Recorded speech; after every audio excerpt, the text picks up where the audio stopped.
Kalau kita mengabdikan diri kita pada kebenaran, itu sama dengan mengabdikan diri kita pada Tuhan. Tidak usah tanya kebenaran itu apa, kamu sudah tahu. Hati kecilmu sudah bisa menjawab. Akalmu masih waras, bisa ngasih fatwa. Hari ini kamu tanya-tanya terus tentang kebenaran karena kamu terbiasa hidup manipulatif, terbiasa bikin alasan-alasan tidak perlu terhadap kesalahan yang sebenarnya kamu ngerti itu salah. Maka akal dan batinmu jadi tumpul.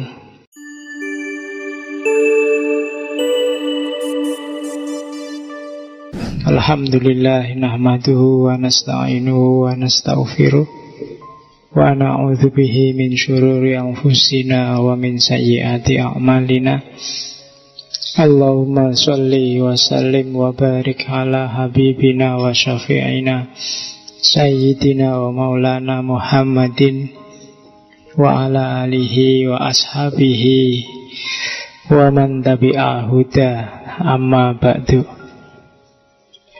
Bismillah, kita lanjutkan ngaji kita, sesi terakhir kita di India. Oke, bismillah. Kita ketemu beliau sekarang, Mohandas Karamchand Gandhi, Mahatma Gandhi. Mahatma itu gelar. Orang yang Mahatma itu kalau bahasa India Maha Atma, orang yang jiwanya besar luar biasa. Kalau di agama Hindu, orang bisa disebut Mahatma kalau levelnya sudah hampir-hampir wali. Mahatma, orang yang berjiwa sangat besar. Jadi kalau di Indonesia mungkin kayak Gus Dur itu bisa lah, bagi yang mengidolakan Gus Dur bisa dikasih gelar Mahatma. Kebetulan Gus Dur juga mengidolakan Gandhi. Gandhi sebenarnya bukan pemikir yang luar biasa. Yang luar biasa adalah aktivismenya, aktivitasnya. Gandhi itu orangnya pemalu, orang besar yang dikagumi di mana-mana. Setiap kali dia harus ngomong khutbah, dia gemeteran, keringetan. Sangat pemalu, tidak pede, agak rendah diri. Tapi aktivismenya luar biasa, yang didasari oleh beberapa ajaran Hindu yang kita pelajari kemarin. Kalau sekilas riwayat hidupnya, lahir 1896. Ayah ibunya orang religius. Ayahnya semacam dai, kalau ibunya agak intelektual. Makanya Gandhi ini sejak kecil memang orang yang terdidik. Cuma yaitu tadi kelemahannya, dia pemalu dan rendah diri, tidak pede, meskipun bukan dari keluarga kaya. Karena bukan dari keluarga kaya itulah nanti umur 13 tahun dia sudah kawin. Kebetulan karena kakaknya kawin, sekalian dikawinkan daripada besok butuh biaya lagi. Nah, sebab itu golek-goleknya sing gelem sapa kawin. Dan nanti ada beberapa momen karena dia kesusu kawin, dia merasa di antara kelemahannya yang nanti dia perangi mati-matian dan sukses adalah membendung nafsu birahi. Anak-anak muda ABG seumuran kamu, kalau punya pasangan kan terus sak kapoke. Pol-polan ndak ngurusi liyane, pokoke ngono terus. Dan itu disesali Gandhi. Termasuk betapa jauhnya jarak intelektualitas, aktivisme, dan kualitas antara Gandhi dengan istrinya, namanya Kasturba. Di antara penyesalannya Gandhi, coba aku tidak terlalu memanjakan nafsu, mungkin ada sedikitlah mungkin waktu untuk mengupgrade istriku biar kualitasnya nggak cuma segitu. Itu di antara yang disesali oleh Gandhi. Dia sangat menyesal juga pada malam ayahnya meninggal. Dia sedang asik sama istrinya. Itu yang dia, aku kok gini banget toh yo gitu. Bapakku lagi meregang nyawa, aku malah seneng-seneng. Nah, itu di antara momen-momen yang bikin dia mulai pingin kehidupan yang agak Brahma Acari, agak bergaya Brahmana. Ini kalian pasti pernah dengar Satyagraha. Satya itu kebenaran. Satyagraha itu berarti hidup demi kebenaran. Graha itu kan kalau di Indonesia terus diterjemahkan jadi rumah. Jadi berarti apa? Kita harus tinggal dalam kebenaran. Satu-satunya parameter yang valid, yang bisa dan bahkan harus jadi landasan aktivitas berpikir, berbicara, berperilaku kita adalah kebenaran. Tidak boleh ada yang selain itu. Kebenaran sama dengan Tuhan, katanya Gandhi. Kalau kita hidup demi kebenaran, itu sama dengan hidup demi Tuhan. Kalau kita mengabdikan diri kita pada kebenaran, itu sama dengan mengabdikan diri kita pada Tuhan. Tidak usah tanya kebenaran itu apa, kamu sudah tahu. Hati kecilmu sudah bisa menjawab. Akalmu masih waras, bisa ngasih fatwa. Dan hiduplah demi itu. Hari ini kamu tanya-tanya terus tentang kebenaran karena kamu terbiasa hidup manipulatif, terbiasa bikin alasan-alasan tidak perlu terhadap kesalahan yang sebenarnya kamu ngerti itu salah. Maka akal dan batinmu jadi tumpul, sehingga tiap hari kamu bingung, saya nyari kebenaran Pak, mau nyari kemana? Kebenaran sudah ada dalam dirimu. Tanyakan ke dalam. Kalau dalammu tidak jawab, berarti ada yang tidak beres. Ayo dibereskan. Kalau hatimu nggak jernih, jernihkan. Kalau pikiranmu nggak sehat, sehatkan. Bagi yang sering manipulatif, sering membohongi dirinya sendiri, latihan jujur. Jujur pada diri sendiri itu hari ini kelihatannya agak mahal. Jujur pada diri sendiri itu kalau salah ya salah, kalau keliru ya keliru. Meskipun terus minta maaf boleh, minta dispensasi boleh, minta, tapi pertama-tama akui itu salah. Hari ini jarang orang yang ngaku salah itu kayak wabot. Sudah jelas salah aja nyari alasan, nyari argumen. Sudah jelas buktinya korupsi, pembelaannya bisa setebal ini loh. Itu kan sama dengan tidak mau dia disebut korupsi. Padahal semua orang juga ngerti korban-korbannya, hartanya, kabeh sudah jelas korupsi. Tapi begitu bikin pembelaan itu tebel segini. Kalau kalian baca itu mungkin iki jane dudu koruptor tapi malaikat iki. Wapik kabeh isine. Itu Indonesia hari ini. Ndak satyagraha. Jadi kalau kalian satyagraha, maka kalian hidup dalam kebenaran. Hidup dalam kebenaran berarti hidup dalam Tuhan. Kalau dalam bahasanya Sufi, kalau kalian jalan berarti Allah yang melangkah. Kalau kalian bergerak berarti Allah yang bergerak. Kalau kalian melihat berarti Allah yang melihat. Itu satyagraha. Kalau kalian sudah kayak gini hidupmu jangan khawatir. Kamu akan selamat. Tidak ada yang bisa nyakitin kamu. Hidup lingkungan sekelilingmu akan jadi sumber yang menyelamatkanmu. Kamu akan jadi orang yang berani, kayak Gandhi. Dia berhadapan dengan apapun tidak takut. Meskipun masuk ke parlemen Belanda yang mewah, dia cuma pakai baju kayak orang ikhram itu, bawa tongkat, duduk-duduk, diketawain banyak orang, gak masalah. Beberapa kali di penjara, gak masalah. Gak ada yang bisa bikin dia takut.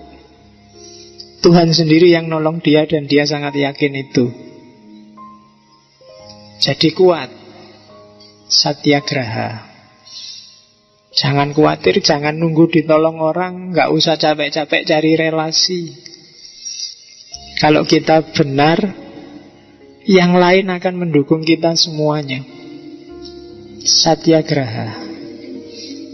Tapi kalau kalian ragu benar apa enggak, mungkin karena terkontaminasi macam-macam tadi, yang lain juga ragu. Maka prinsip pertama untuk bisa melahirkan seorang Gandhi, karena semakin banyak Gandhi, dunia semakin tentram nantinya. Hari ini sedang defisit. Hari ini rata-rata orang ngamuan semua. Sak kiai-kiai ini nesu kafe. Coba kamu lihat TV itu, isinya ngamuk, nyalahkan kiri, nyalahkan kanan, semuanya. Enggak ada yang nyalahkan dirinya sendiri. Enggak ada yang begitu diwawancara, oh saya minta maaf ya, mungkin saya yang salah, ini kemarin saya terlalu banyak omong dan keliru. Mana ada menteri yang jelas keliru aja ya sih molak-malik kata-katanya. Enggak ada. Tidak ada yang satyagraha. Kita butuh banyak sekali politisi gaya Gandhi, yang diidolakan oleh Soekarno, yang diidolakan oleh Gus Dur. Oke, jadi diingat-ingat. Ini prinsip tidak untuk politisi saja sebenarnya, semua orang harus satyagraha. Kenal kebenaran, terus hidup dalam kebenaran, memperjuangkan kebenaran, bahkan siap berkorban untuk kebenaran. Itulah satyagraha. Kayak katanya filosof bahwa kalau kebenaran, kalau Tuhan itu benar, maka kebenaran itu ya Tuhan itu sendiri. Jadi di antara cahaya Tuhan yang langsung tanpa perantara jatuh ke bumi, itu kebenaran. Kalau yang lewat kamu kan masih ada perantara jasad. Alam semesta masih lewat perantara benda. Tapi satu-satunya yang tanpa perantara itu kebenaran, yang oleh bahasa Jawa sering diganti istilahnya jadi kasunyatan. Dia nanti belajar di yang Jawa. Itu yang pertama, prinsip pertama. Dari satyagraha inilah nanti lahir prinsip besar yang sangat terkenal, yaitu ahimsa.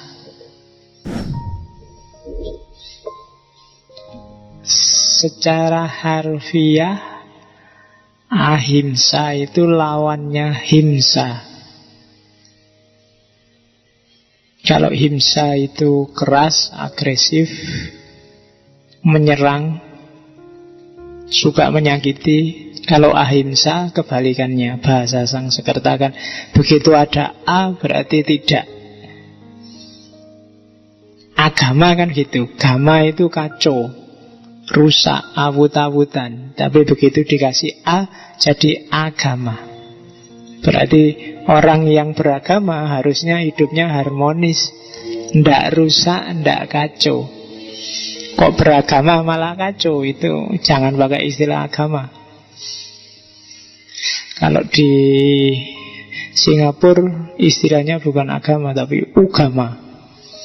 Saya tidak tahu kalau ugama itu dari bahasa apa. Kalau di Jogja, agama kehilangan A-nya, gama, Gajah Mada, universitas itu. Oke, jadi secara harfiah ahimsa gerakan tanpa kekerasan. Ahimsa artinya tidak menyakiti, menolak keinginan untuk membunuh dan tidak membahayakan jiwa yang lain. Bukan menolak membunuh loh ya. bahkan menolak keinginan untuk menyakiti dan membunuh. Cuma keinginan saya kalau bisa jangan. Kamu kan sering kalau gegeran sama temanmu sudah gregetan, tak banting sisan gue enggak. Nah, itu kan sudah keinginan. Itu aja kalau bisa jangan. Masih keinginan itu sudah destruktif. Paling tidak di pikiranmu. Ya kan? Antara cuma kamu pikir banting dia dengan kamu banting beneran, itu levelnya sebenarnya nggak jauh. Kamu mikir banting dia itu kan sudah ada gambarnya di sini banting. Dengan kamu banting beneran kan kacak sidik, cuma dia tidak sakit. Ketika kamu banting beneran dia sakit. Untuk dirimu yang melakukan itu sebenarnya selisihnya cuma sangat sedikit. Yang satu bisa urusan polisi, yang satu enggak. Kamu memperkosa cuma membayangkan dengan memperkosa beneran. Itu 1 dan 2 ini dari aspek yang satu goib, yang satu real, itu memang jauh. Yang satu bisa ditangkap polisi, yang satu enggak. Tapi bagi dirimu sendiri yang membayangkan atau yang melakukan, itu sebenarnya selisihnya sangat sedikit. Kamu membayangkan memperkosa itu gambarnya di sini kan sudah lengkap. Ya kan, wis gambare mulai dicopot bajunya sampai gambar sampai lengkap. Wis padha wae kuwi. Rusaknya sama, dampak destruktifnya bagi dirimu sama. Maka hati-hati dengan pikiranmu. Jadi keinginan aja untuk menyakiti, kalau bisa jangan.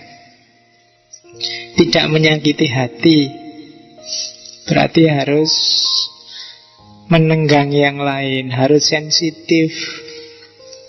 Terus tidak membenci apapun yang terjadi. Tidak boleh benci, termasuk pada yang jahat-jahat. Karena benci itu bukan dia yang defisit, tapi kamu. Orang yang kamu benci itu loh tidak ngerti apa-apa. Aku benci setengah mati padamu, kamu kan gak terasa apa-apa.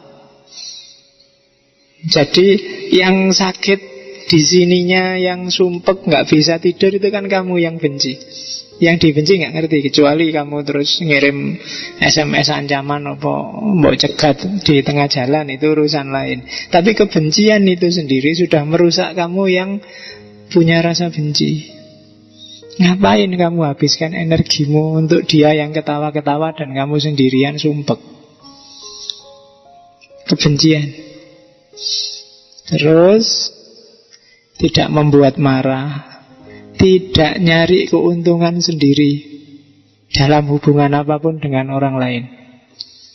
Dan yang terakhir, tidak memperalat serta mengorbankan orang lain. Itu konsep ahimsa, anti kekerasan. Katanya Gandhi, ahimsa itu seperti 2 sisi mata uang dengan satyagraha. Tidak mungkin orang bisa satyagraha kalau tidak ahimsa. Tidak mungkin orang bisa hidup dan memperjuangkan kebenaran kalau dia sendiri suka kekerasan. Jadi dia kayak saudara kembar, katanya Gandhi. Terus dari mana sih ahimsa itu? Ahimsa ya dari Hindu sebenarnya, dari Upanishad. Kalau di Upanishad, manusia itu cenderung punya karakter konflik dan keras. Namanya ada Satripu. Satripu itu ada 6 godaan, ada 6 ujian yang harus dihadapi oleh manusia. Yang pertama nafsu, yang kedua keserakahan, ambisi, yang ketiga amarah, yang keempat kemabuan, yang kelima kebimbangan, yang keenam iri. batinmu itu tiap hari digoda oleh 6 hal ini. Dan 6 hal inilah sumbernya kekerasan dan konflik. Kalau setiap orang bisa mengatasi 6 ini, percayalah tidak ada konflik yang tidak selesai. Kalau nafsu tidak kamu jadikan raja, kamu nggak akan gegeran dengan orang lain. Kalau ketamaanmu terkontrol, kamu nggak akan tabrakan sama orang lain. Kalau amarahmu bisa kamu kuasai, tidak akan ada masalah. Kalau kemabuan itu maksudnya keterlenaan, ketidaksadaran. Kan sekarang banyak orang yang tidak sadar, melakukan sesuatu seolah-olah itu penting bagi dia tidak sadar bahwa itu tidak penting sama sekali. Saya punya teman orang Madura, masih mahasiswa. Biasanya dia menghabiskan pulsa seminggu itu mahal-mahalnya 5.000. Sekarang dia habisnya bisa nyampe 30-40 ribu gara-gara Dangdut Academy. Itu karena masih ada kontestan Maduranya satu. Dia tidak kenal sama yang Madura itu siapa, pokoknya Madura. Dia harus mati-matian mengeluarkan modalnya. Dari 5.000 bisa nyampe 45.000. Kemabuan, keterlenaan, kamu nggak sadar. Kebimbangan. Mikir itu bagus, terlalu banyak mikir, terlalu banyak pertimbangan untuk hal yang sudah jelas, yang lahir kebimbangan. Kayak kamu bangun malam, sholat malam itu bagus, tapi begitu bangun kamu mikir, enaknya sholat enggak ya? Kok adem ya? Kok turunnya mesti. Ya kan? Untuk hal yang sudah jelas benar dan bagus, nggak usah terlalu banyak pertimbangan. Yang jelas jelek juga nggak usah terlalu banyak mikir. Wah ini pengawasi pas enggak ngawasi, ini ada catatan. Tak buka enggak ya? Tak buka nanti yes, ketemulah kebimbangan. Biasanya ya terus dibuka. Ya kan? Hati-hati, pikiran bisa menjebak. Untuk yang sudah sangat jelas, nggak usah dipikir lagi. Kebimbangan, dan itu musuhmu. Bisa melahirkan konflik, bisa melahirkan kekerasan. Dan yang terakhir iri. Iri ini sangat manusiawi. Tidak ada orang yang tidak iri. Mungkin pada temannya, mungkin pada saudaranya, mungkin pada artis-artis. Kalau lihat infotainment kan kamu sebelnya setengah mati. Mungkin bukan karena infotainmentnya, karena kamu iri. Enak jadi artis. Ya kan? Kerja sebentar 10 juta. Isinya cuma gitu-gitu. Bikin acara nggak mutu. Kamu marah-marah acara nggak mutu. Coba kamu ditawani, Mas mau ikut syuting? Mesti mau, mesti gitu. Ya kan? Meskipun bagian teriak lala-lala aja kamu mau. Berarti tadi kamu cuma iri itu, nggak benar-benar ngeritik acaranya. Kamu cuma iri kok, enak ya siaran itu. Dan ketika kamu diajakkan terus iya. Nah itu iri hati, masalah. Ini yang membutakan kita, yang bikin kita kadang-kadang terus memilih kekerasan, yang menggelapkan pikiran. Menggelapkan pikiran kalau dalam bahasa India buta kala. Kalau di Indonesia kan buta kala terus jadi raksasa. Basa Jawane buta. Jadi ada sisi buta, ada sisi raksasa dalam diri kita. Dan dia akan bangkit kalau 1.000 ini, 6 godaan ini kita manjakan. Jangan salah, kamu punya potensi untuk merusak yang luar biasa. Kalau 6 hal ini tidak kamu kontrol. Itu prinsip dasar ahimsa yang diambil dari Upanishad. Ini nanti yang menginspirasi Gandhi. Selanjutnya, apa sih aksioma-aksioma itu? Semacam asumsi yang jangan dibantah. Itu aksioma. Kalau dibantah ya teorinya hancur. Inilah aksioma-aksiomanya ahimsa.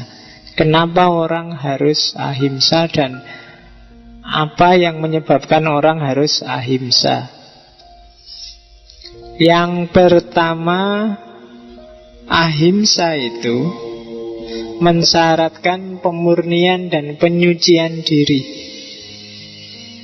Untuk bisa hidupmu anti kekerasan, untuk bisa hidupmu tidak suka dengan konflik, milih kedamaian dan harmoni, kamu harus bersih-bersih dulu. Selama masih banyak kotoran dalam dirimu, tidak bisa. Kamu masih ganas, masih ambisius, masih banyak rasa iri, masih banyak hasrat-hasrat yang terpendam. Tiba-tiba pengen ahimsa, ya bisa sih, cuma nanti pada saatnya akan hilang.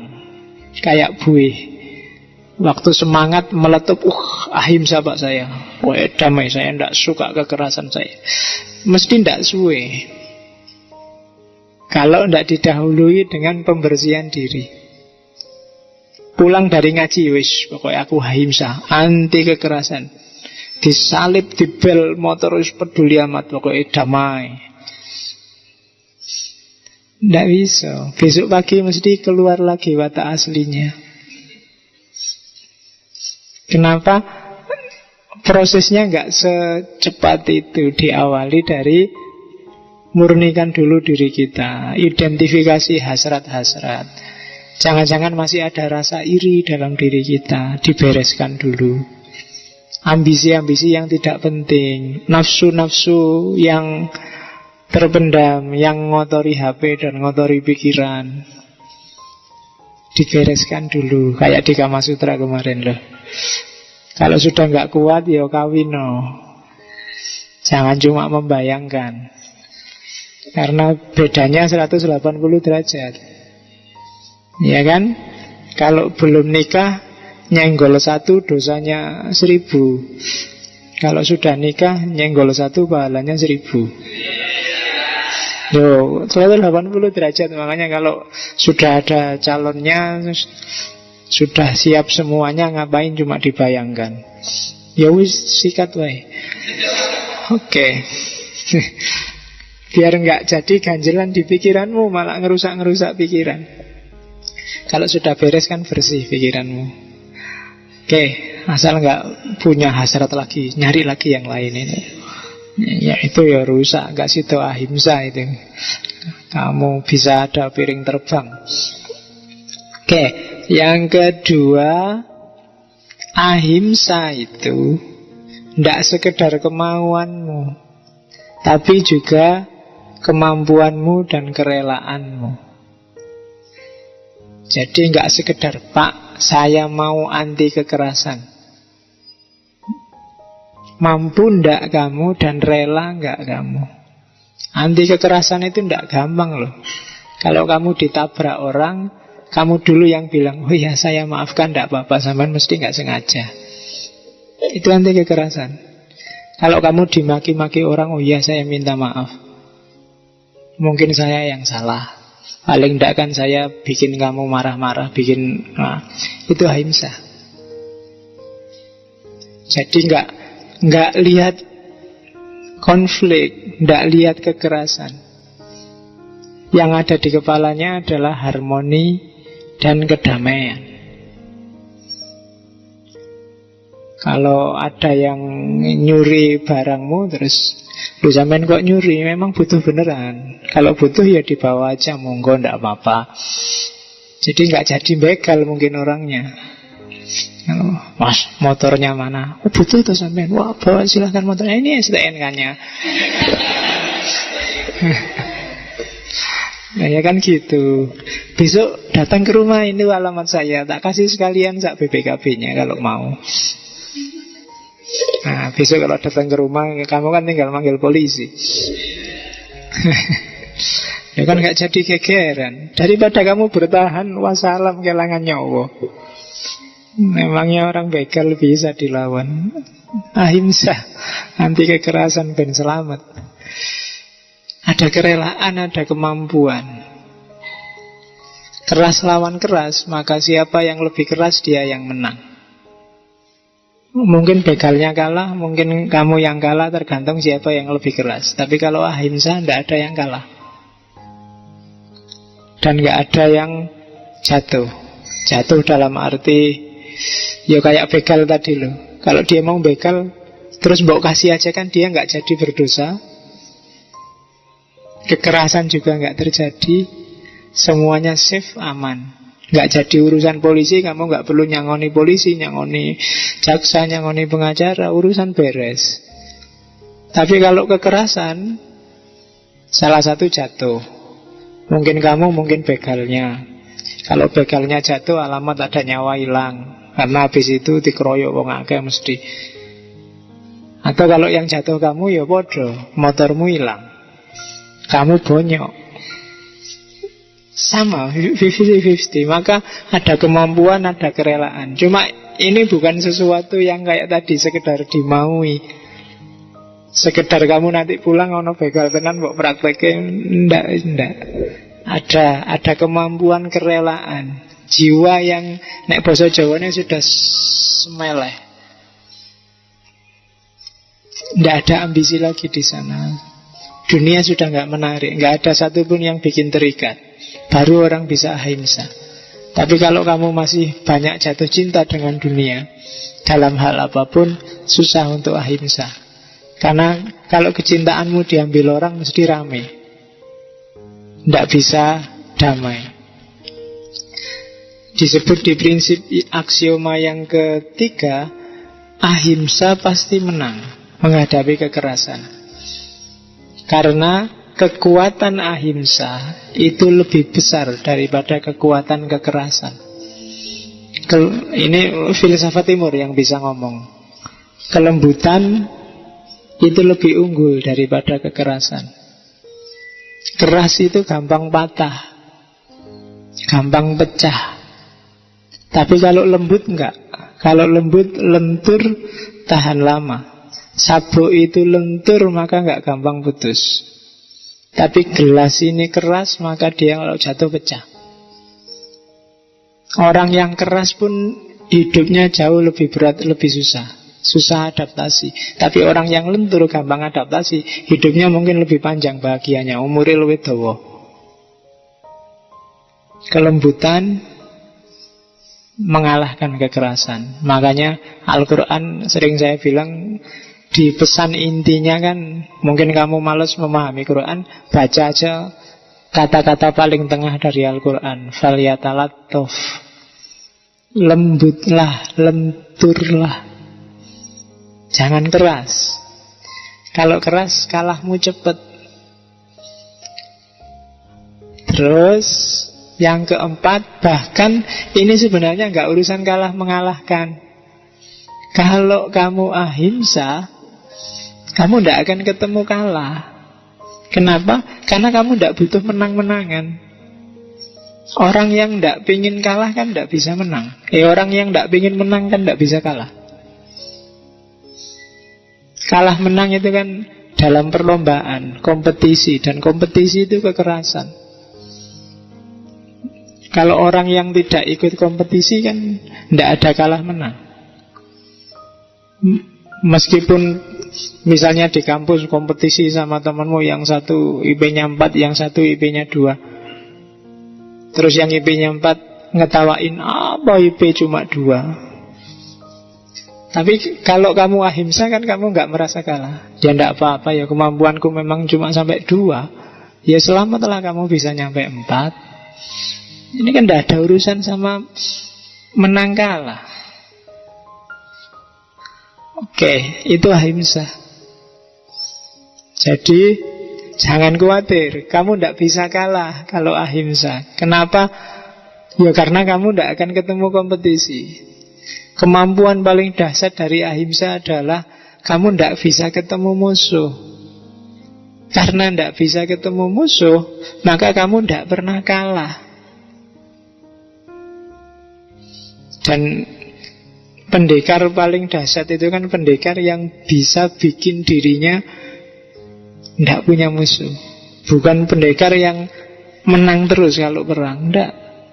Kalau kamu bisa memposisikan dirimu sampai tua besok tidak ketemu-ketemu musuh, semuanya teman, semuanya friend dan harmoni, berarti kamu pendekar yang luar biasa. Itu prinsip-prinsipnya ahimsa.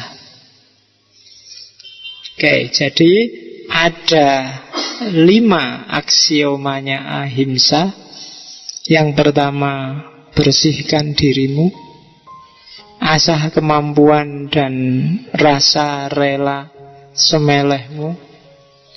Yang ketiga, yakinlah bahwa ahimsa, kelembutan itu jauh lebih kuat daripada kekerasan. Yang keempat dan kelima, kamu tidak akan pernah kalah, tapi juga tidak perlu mikir kemenangan, karena ini bukan urusan kalah menang. Kalau visi ini bisa kamu pakai, hidupmu jauh lebih tentram dibandingkan hidup yang kemerungsung model hari ini, yang paradigmanya selalu ekonomi dan uang, selalu persaingan, selalu ngitung-ngitung. Yang mahasiswa saingan sama teman-temannya siapa IP-nya paling tinggi, yang pegawai hitung-hitungan siapa gajinya paling tinggi, yang ABG hitung-hitungan sopo pacare paling cakep. Yang selalu begitu, selalu dalam segala apapun. Kamu aja masuk ke sini selalu lirik, wow, lebih enak yang duduk di sana. Yang satu, kapok kamu duduk di situ. Ada yang bilang, itu kan selalu perhitungan, semacam kompetisi dalam hal apapun. Padahal tidak penting yang gitu-gitu.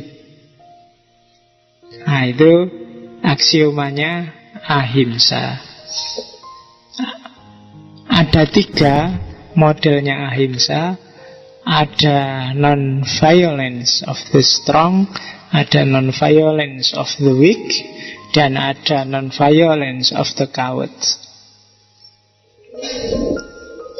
Ini semacam, kalau di hadis, man ro'a minkum mungkaron falyughayyirhu.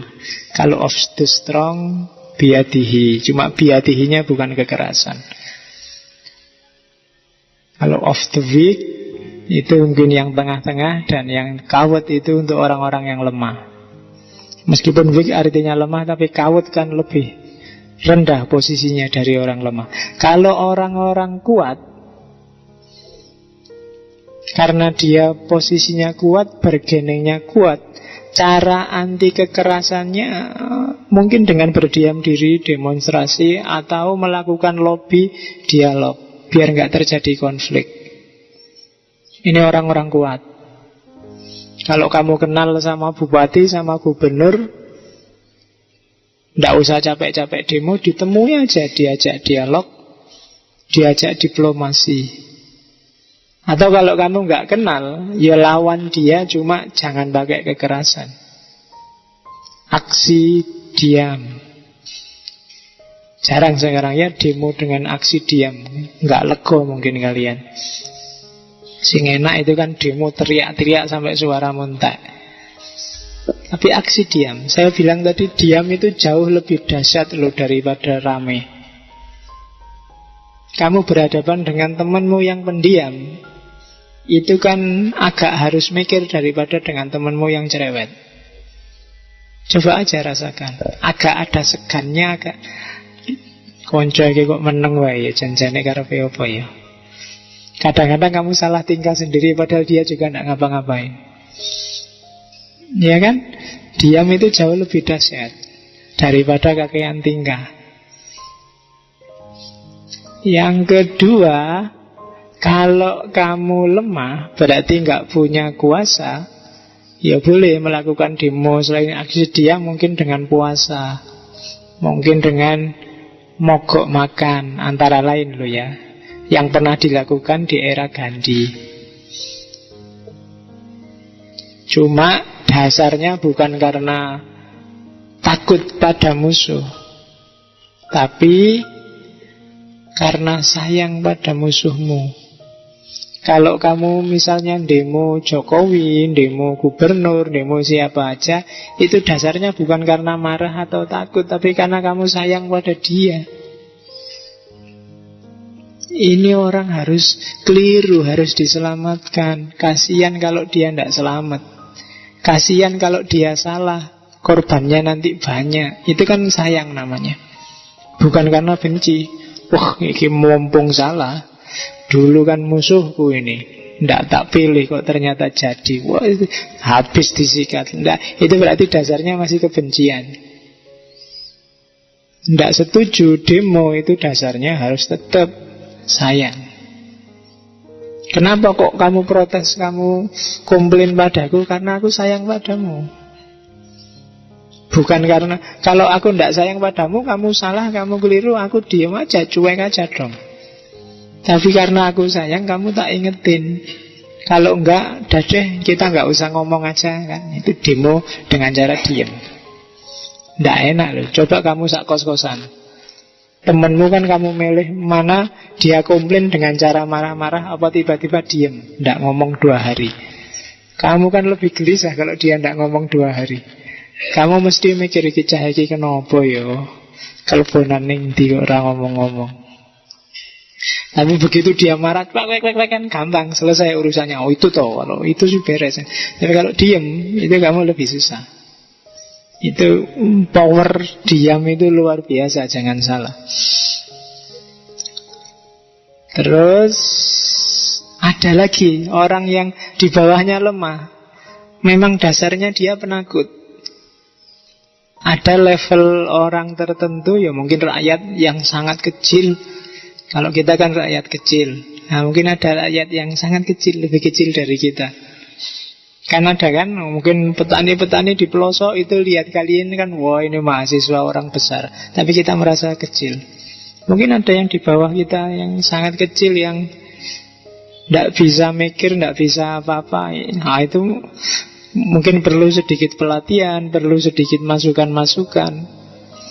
Tapi tetap bisa diarahkan untuk ahimsa, untuk melakukan gerakan anti kekerasan. Termasuk yang sempat dijelaskan oleh Gandhi, perempuan. Perempuan itu kan diantara yang kadang-kadang merasa tidak pada tempatnya melakukan aktivitas-aktivitas semacam komplain, semacam demo dan lain sebagainya. Boleh, tidak apa-apa. Maka perlu penyadaran-penyadaran. Non-violence of the coward. Setelah identifikasi diri baru terus melakukan aktivitas-aktivitas anti kekerasan. Oke, itu model-modelnya ahimsa. Oke. Sebenarnya kalau dalam agama Hindu, ahimsa itu menunjukkan bahwa kita manusia. Karena sebelum ahimsa itu kan himsa, keras. Keras itu ciri manusia yang peradabannya belum maju, masih pindah-pindah. Alatnya masih batu, kayu, dan yang sejenis itu. Makanannya serba binatang, karena belum mengerti cocok tanam. Itu kan sangat keras. Kalau kalian lihat film-film dokumenter manusia sebelum peradaban, ini kan keras luar biasa. Cirinya himsa. Tapi semakin kesini, semakin maju, semakin modern, kan semakin ahimsa. Semakin tertata, semakin tertib, semakin damai. Maka katanya teori ini, kok ada orang suka kekerasan, berarti dia cara berpikirnya masih primitif, masih sebelum peradaban. Kok ada temanmu sidik-sidik ngamuk, Nah, itu berarti evolusinya belum sempurna. Belum selesai. Jadi ya gak usah dilateni, kamu tinggal bilang, ya sudah kamu berevolusi dulu. Jadi manusia modern. Kok sidik-sidik nesu, sidik-sidik ngamuk, sidik-sidik nantang gelut. Nah, itu berarti evolusinya belum sempurna. Preman-preman yang sidik-sidik marah-marah nantang gelut, atau begal-begal, itu sebut aja mereka, itu manusia yang belum berevolusi. Hidupnya sangat keras. Nah, padahal harusnya manusia dalam peradaban hari ini itu hidupnya jauh lebih beradab. Itu nanti yang dijadikan modus antara lain bahwa beberapa Brahmacarya termasuk Gandhi itu vegetarian. Dia tidak mau makan yang daging-dagingan, karena dianggap itu diantara ciri manusia yang evolusinya belum sempurna. Manusia yang evolusinya sempurna sudah ngerti cocok tanam, yo hasil cocok tanamnya yang dimakan, bukan makhluk hidup yang lain. Nah, itu perspektif kalau itu. Tapi yang jelas yang urusan kekerasan tadi yang harus kamu bereskan. Kalau batinmu masih keras, masih suka marah-marah, nah itu masalah. Berarti evolusimu belum tuntas. Oke. Di mana sih? Kenapa sih harus ahimsa? Kalau anti kekerasan kan berarti harus nggak usah terlibat dalam hidup sehari-hari, Pak. Minggir aja. Kok anti kekerasan ada yang demo sampai diem segala? Enggak. Meskipun anti kekerasan juga harus peduli dengan kehidupan sehari-hari.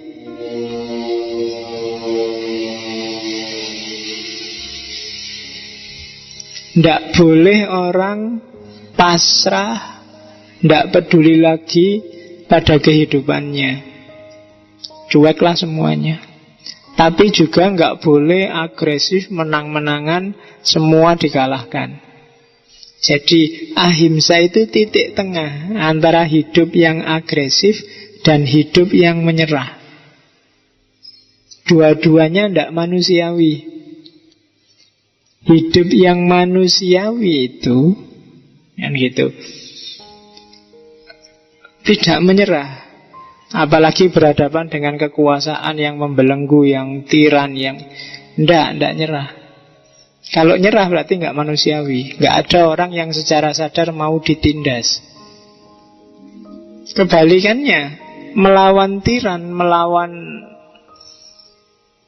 kekerasan, melawan orang jahat kok dengan kekerasan, itu ya sama aja. Kamu levelnya berarti sama. Sama-sama tidak manusiawi. Antara yang kritik dan yang dikritik posisinya sama. Kamu juga pakai kekerasan, dia juga pakai kekerasan. Nah, bedanya apa? ISIS bantai orang, yang anti ISIS bantai ISIS, podo. Kekerasan dengan kekerasan sama aja. Tidak ada bedanya. Itu dasar berpikirnya. Maka jangan dong kekerasan, jangan dilawan dengan kekerasan. Apa bedanya? Itulah dasar berpikirnya ahimsa. Gandhi sempat menyebut Al-Quran di tulisannya. Katanya Gandhi, sebenarnya semua agama itu anti kekerasan, termasuk Islam. Meskipun ada beberapa ayat dalam Al-Quran yang konotasinya kekerasan, tapi sebenarnya itu jalan agar ahimsa, ketidakkerasan, bisa hidup. Jadi kalau katanya Gandhi ini, kalau ada ayat di Quran kok ini kok ayat kok keras, mungkin nyuruh orang perang, nyuruh orang saling membunuh, katanya Gandhi, kalau yang paham Quran itu sebenarnya jalan agar kehidupan anti kekerasan setelah itu bisa subur. Ini yang ingin meneliti, mungkin ada mahasiswa yang menggeluti tafsir, silakan dilacak. bahwa ayat-ayat kekerasan dalam Islam itu sebenarnya ada untuk tujuan anti kekerasan. Itu agak dalam analisisnya.